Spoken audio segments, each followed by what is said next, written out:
Apple has a dark side that most people don't know about. You've probably heard all the great things about Apple, how they revolutionized technology with the iPhone, iPad, and Mac.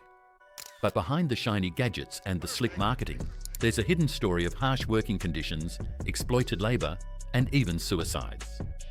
Today, we're diving into the dark truth about Apple's history, from the founding days of Steve Jobs and Steve Wozniak to the massive factories in China run by Foxconn. There's a lot that gets swept under the rug. Stay with me as we uncover how Apple, one of the richest companies in the world, depends on cheap labor to keep their profits high. You'll learn how these modern-day sweatshops operate and why they're crucial for Apple's business model. By the end, you might see your iPhone in a completely different light. Ready to find out what's really going on?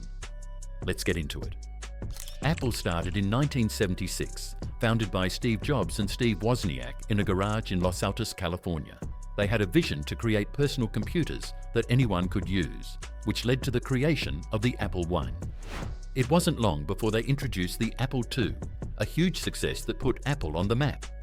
By 1984, they launched the Macintosh, the first computer with a graphical user interface that was easy to use, setting the stage for future innovations. Apple grew rapidly, becoming known for its sleek design and cutting-edge technology. Steve Jobs was a visionary, pushing the company to create revolutionary products like the iPod, iPhone, and iPad. These devices changed how we communicate, listen to music, and interact with the world. But behind the scenes, as Apple expanded, so did its need for massive production capabilities, leading to partnerships that would reveal a darker side of the tech giant. Foxconn, a Taiwanese company, became a key player in Apple's story.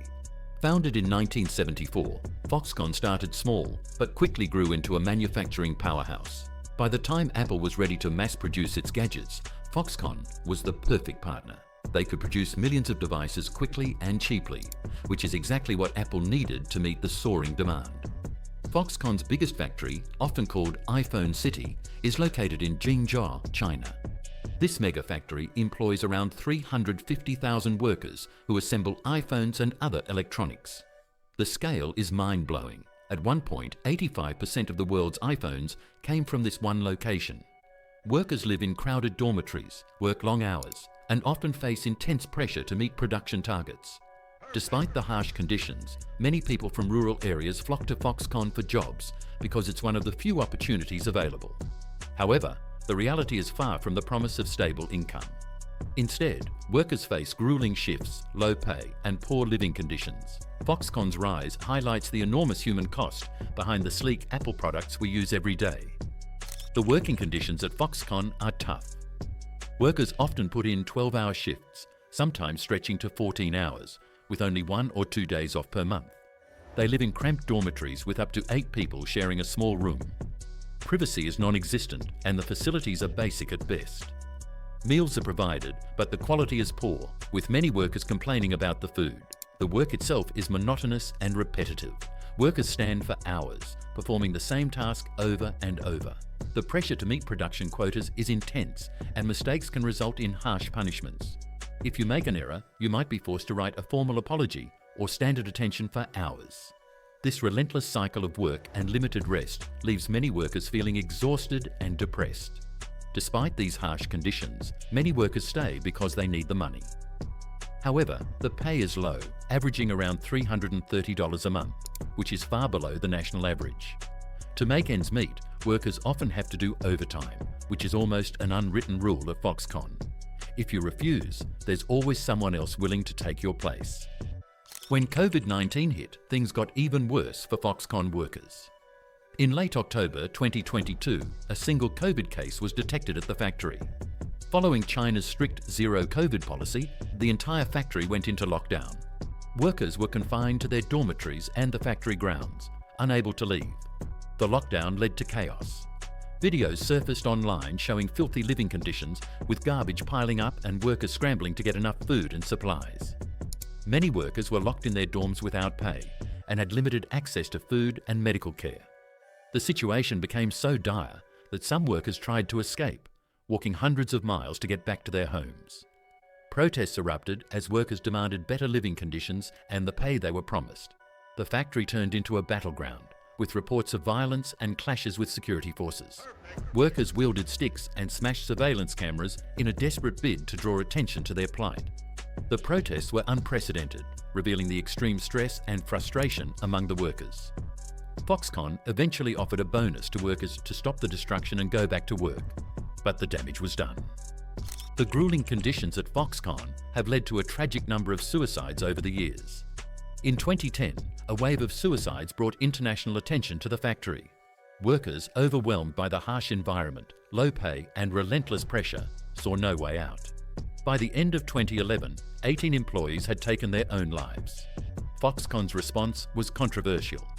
Instead of addressing the root causes, they installed suicide nets around the dormitories to catch falling bodies. This move, while preventing deaths, did little to improve the overall mental health of workers. The message was clear. The company was more interested in maintaining production than caring for its employees. Steve Jobs, Apple's CEO at the time, downplayed the suicides, comparing the rate to the national average and suggesting it wasn't alarming. But the reality was stark. Workers were desperate, and the conditions that drove them to such extremes were left largely unaddressed. Apple's response to the problems at Foxconn has been mostly about managing their image. When reports about poor working conditions and suicides came out, Apple said they would look into it. They sent their own people to check things out and talked about how they cared about their workers. They even promised to make things better, but the changes they made were small. For example, they put up suicide nets to stop workers from jumping off buildings. They also promised to improve working conditions, but many workers still face long hours and tough conditions. When workers protested about the COVID-19 lockdown, Apple didn't say much. Tim Cook, Apple's CEO, stayed quiet when asked about the protests and beatings of workers. Apple's focus is on keeping production going and making sure their products are made on time. Their actions show that while they talk about caring for workers, their main priority is keeping costs low and making money. Apple's success depends a lot on cheap labour. Foxconn's low wages and long hours are key to keeping costs down. If Apple had to pay workers in the US or other developed countries, their costs would go way up. In the US, Apple would have to pay around $100,000 per worker each year, compared to about $4,000 per worker in China. This huge difference in labour costs is why Apple relies so much on Foxconn. Because of this, Apple has little reason to push for big changes in how workers are treated. Paying higher wages and improving working conditions would cut into their profits. Even though Apple is one of the richest companies, it's built on very cheap labour. This strategy lets Apple sell its products at high prices while keeping production costs low. It's a clear example of how tech giants balance their budgets and stay so profitable. Modern slavery is a huge issue that hides in plain sight. Big companies, including Apple, depend on cheap labour from countries like China to keep their costs low and their profits high. This isn't like the slavery of the past with chains and whips, but it's still about exploiting workers who have very few rights and little choice. They work long hours for very low pay in tough conditions. Globalization makes this problem even bigger.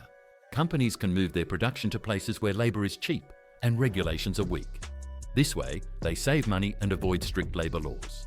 Workers in these places often have to accept whatever job they can find, no matter how bad the conditions are, just to survive. This system allows companies to keep prices low for consumers in richer countries, but at a big human cost.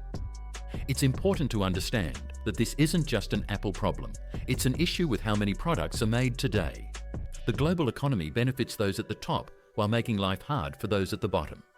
Recognizing this helps us see the real cost of our gadgets and the hidden struggles of the workers who make them. The dark truth about Apple's history is a story of profit over people. The people making these products often suffer so we can have the latest and greatest devices. If you found this video informative, don't forget to like and subscribe to our channel for more. See you in the next one.